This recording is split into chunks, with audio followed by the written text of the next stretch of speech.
So the past year or so has been pretty great for 3DS fans. Red Viper became the first full-speed Virtual Boy emulator for 3DS, Street Pass was kept alive over the internet through NetPass, one of the last Japan-exclusive puzzle swap panels was finally preserved, Citra died, as are Rose from the Ashes, the first ever trailer for Paper Mario Sticker Star was finally uncovered for the first time since 2010, and I figured out how to run a 3DS capture card in VR.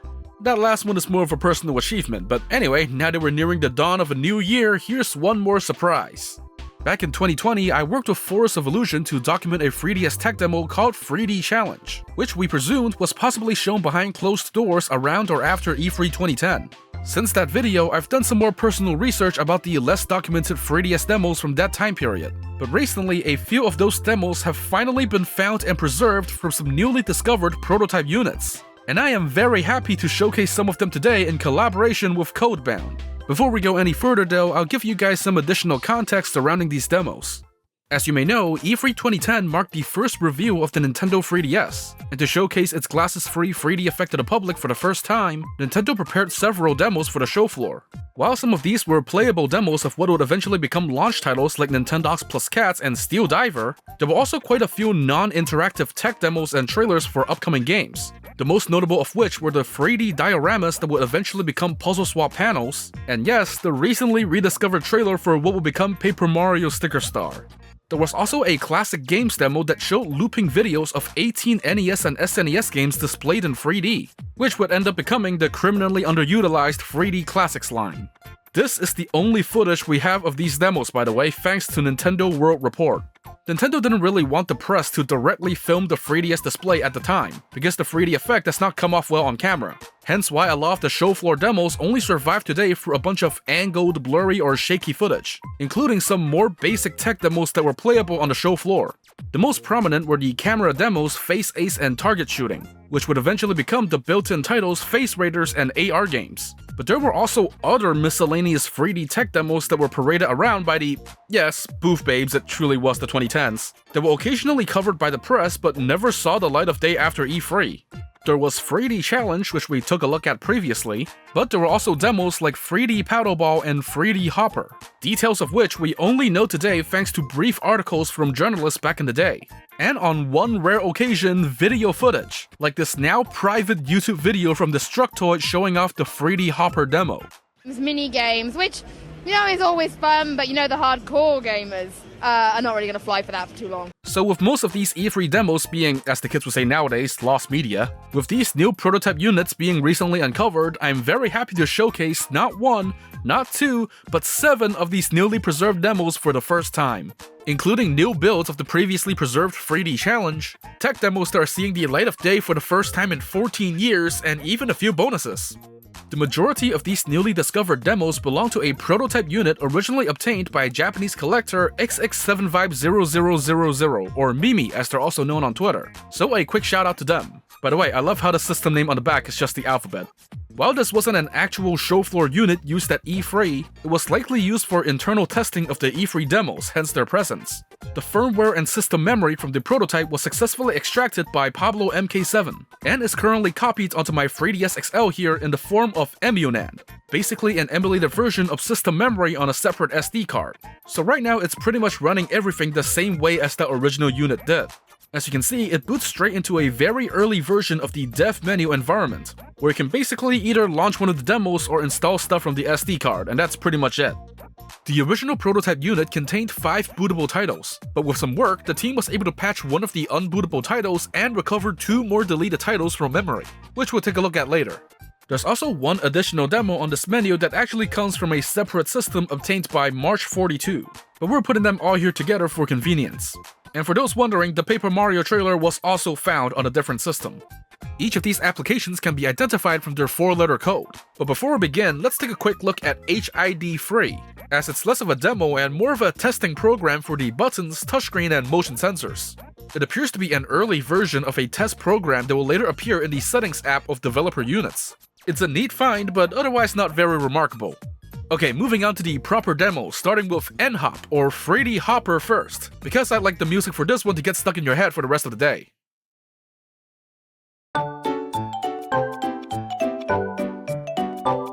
Not gonna lie, it's pretty surreal to see this properly running after all the footage we had of it is from this.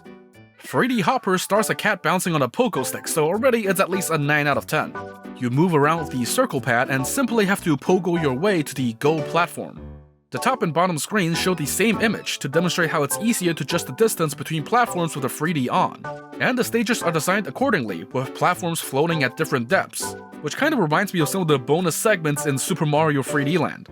The demo only has 4 stages, and just like your average show floor tech demo is only about a minute long. But the pogo stick cat combined with the dynamic music already makes an incredibly charming impression in such a short period of time.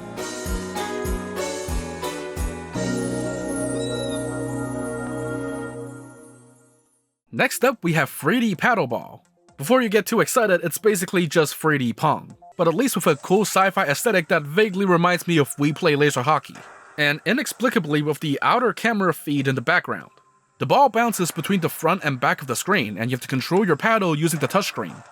The ball will speed up as each round goes on, but the computer doesn't really put up much of a fight.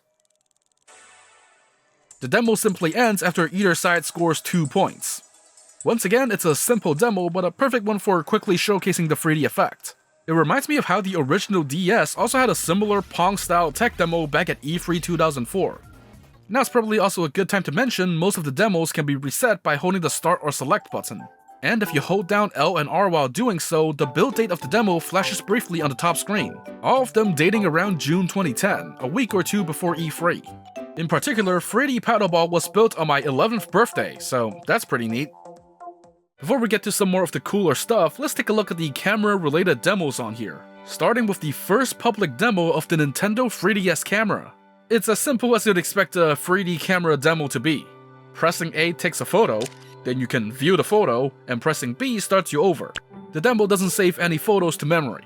It does have the focus slider that allows you to adjust the 3D focus, which is also present in the Final Camera app, and just like the final version, the camera shutter sound plays regardless of volume. But it's interesting to note that the sound is a little different from the final.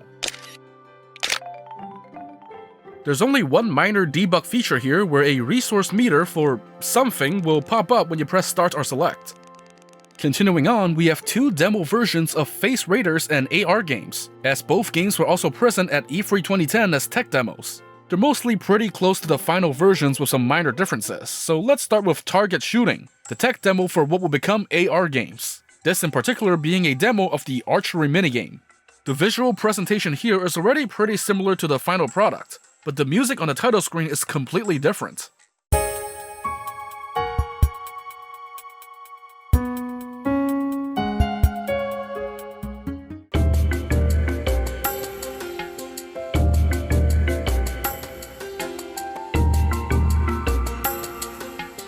Thankfully, the design for the Question Block AR card was pretty much finalized in E3 2010 as seen from photos from the show floor, so this demo will still recognize the final version of the AR card. Some part of me wants to think that the AR detection feels a bit more janky than the final product, but it could just be me imagining things. The Target Shooting demo plays out exactly like the first archery minigame in AR games, albeit also with some minor graphical changes, like the targets using a slightly different texture. The dragon boss fight at the end is also near identical to the final version, just with different music instrumentation.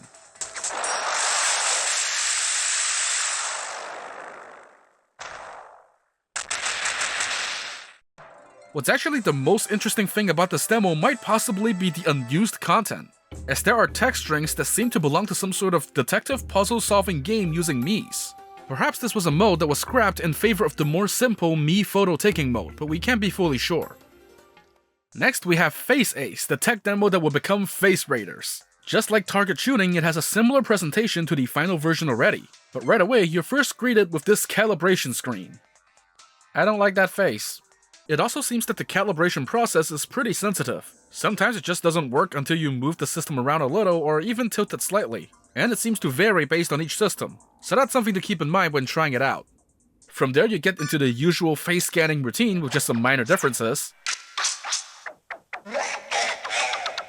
And afterwards, the rest of the demo plays out pretty similar to the first level of Face Raiders, with both yellow and pink faces taunting you, just like in the final. Even the function where capturing a face in the middle of gameplay allows you to collect it is there too. There are only a few minor differences in the UI, and when the boss shows up at the end, you also only get 30 seconds to defeat it. But overall, it's pretty much what you'd expect out of an early demo version of Face Raiders. But this isn't the only version of Face Ace that's present here. As previously mentioned, 2 deleted titles were recovered from this system, and each of them actually contains an entire debug menu alongside a debug version of Face Ace and a new build of 3D Challenge, which we'll take a look at later. But this does seem to confirm that the 2 demos share the same codebase, both being developed by HAL Laboratory. From the debug menu, we can see that one of them is stated to July 7, 2010, while the other is stated to July 12, 2010, just 5 days later. But there are still a few differences between the two, mainly being that the later version targets a slightly newer firmware version, so it requires some additional tinkering to run properly. The debug version of Face Ace works the same between both though. It's similar to the E3 version, but seems to have some additions made to it, like these 2 giant platforms obscuring the top and bottom of the playfield, and an invasion meter on the bottom left of the screen that depletes as the faces attack and destroy the environment. It never gets to actually fully deplete before the boss fight though. On the earlier build, you can also press L, R, and A together to activate debug functions during gameplay. Like freezing the gyroscope, I think that's what's happening here? Yeah, it's a little weird. Doing this on the later build just crashes the game. The debug menu also contains some usual checks regarding audio and graphics, and even some gyroscope tests that were seemingly used for testing Face Raiders, including this camera overlay and whatever this is.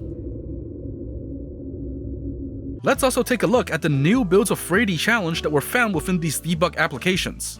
I've talked about 3D Challenge on this channel before when one of the builds was found and preserved in 2020, so I won't repeat myself too much here, but it's essentially a series of simple quizzes that just test you on your binocular vision. Feel free to watch that previous video for a little more context. So since that last video, we now also know the exact date this version of 3D Challenge was built, January 12, 2011. That's basically only a month away from the Japanese launch of the 3DS, meaning it was in development for far longer than we originally thought. So to recap, we have 3 builds of 3D Challenge, the one from January 2011 that was previously found, and these 2 newly found builds that were built in July 2010. The 2 new builds can boot into 2 separate modes, which are accessible from the debug menu. One of them, internally named E3 ULCD Check, is most likely the same one used at E3 2010. Compared to the 2011 build, this one more closely matches the description published by Nintendo World Report during E3. You can actually even get the demo to display in English by tinkering with the game files. The demo starts with the same strawberry level where you have to pick which one is in 3D. But afterwards, you can only select 1 out of 4 different stages to play next before the demo ends, using a unique menu that was not found in the previous build. 2 of them are the golf ball and minecart levels that we've previously seen, but the other 2 are new stages that went unused in the other build. We have Count the 3D Sweets, where you have to answer the number of chocolates sitting on a tray that are in 3D.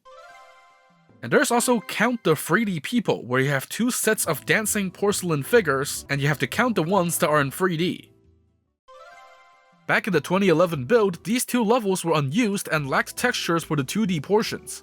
I once speculated that this build may have predated E3 2010 due to all the unused assets that were mentioned in press descriptions, but in reality it seems to have been the other way around. Still, it's neat to finally see the complete versions of these minigames in action. The other mode that the 2 builds can run in is internally named Try-Q, and is structured more closely to the 2011 build, letting you play through 5 stages and giving you a final score at the end. It also has the athlete hurdle and basketball stages that were present in that version as well. This is presumably a version of 3D Challenge that was being worked on after E3, sitting between the E3 version with the stage select and the 2011 build. In the July 12th build, you go through the strawberry stage, the 3D dancers, the hurdles, the basketball stage, and the minecart stage in that order every time. The main difference between this and the 2011 build is that the lineup includes the dancer stage instead of the golf stage. What's more interesting though is the Try-Q mode in the July 7 build of the game, which features 5 variations of the same level, and it's kind of a hodgepodge of assets. Instead of answering a question, you use the circle pad to navigate an athlete across a whole stage of male dancers to get to the female dancer before time runs out, being careful not to bump into the ones in 3D. And it just repeats for 5 levels with different layouts before it scores you at the end. This definitely feels more like an experiment by the developers and probably didn't make it to any public-facing demos. One interesting theory is that this could possibly be an early version of P-Dance, the internal name for a level that was found unused in some of the 3D challenge builds. Only the assets for that level remain, but it appears to involve a toy soldier saving a princess trapped in a cage while avoiding or attacking ghosts, which could have played out in a similar fashion as this dancer avoiding level, but this is purely just a guess. And just like the 2011 build, there are other unused levels and assets found within the files here as well, including what appears to be an early version of the athlete stage, using Mii characters crossing a finish line instead of human models. Some unused content from the 2011 build also returns, including the wall ninja and the camouflage frog, now looking considerably less demonic than it did last time. This sounds very weird without the context from the previous video. Considering how late in development the 2011 build ended up being, it's definitely way more likely that 3D Challenge was intended to become built-in software for the 3DS, but why it was eventually scrapped is beyond anyone's guess. Finally, we've saved one of the best for last. The existence of this demo has actually been known for several years now among niche circles, but this is the first time it has finally been dumped and preserved. Yes, Nintendo did entertain the idea of a successor to the fan-favorite DSiWare fighting game Photo Dojo. While this demo shares a similar build date to the other E3 demos, there are no press articles from 2010 that mention it as far as we're aware. So it's hypothesized that this demo was only shown behind closed doors, which would make sense as it requires a setup process that will probably be tricky to pull off at a live event. The main menu of Photo Dojo DX is pretty bare bones in terms of presentation, but uses a format that bears striking resemblance to the minigame menus from Street Pass Mii Plaza. To create a fighter, instead of capturing multiple poses like in the original, you simply have to capture 4 different face expressions from a side angle, and 1 single T-pose, which pretty much foreshadows what's about to happen. There are actually some sample photos remaining in the game's files, presumably of Nintendo employees and or actors, so we can actually just take photos of those for demonstration purposes. Next, it asks you to capture something long, so excuse me for a moment. There we go. And finally, just like in the original Photo Dojo, it ends with taking a round picture of a favorite object to use as a fireball attack. There's no option to record custom voice lines for your fighters this time, but there are unused text strings that suggest the function would have returned. And to create a background option is also grayed out here for some reason. The demo just defaults into using a generic skybox, which you'll see in a bit. Interestingly though, this demo actually does save your fighters onto a file on the SD card.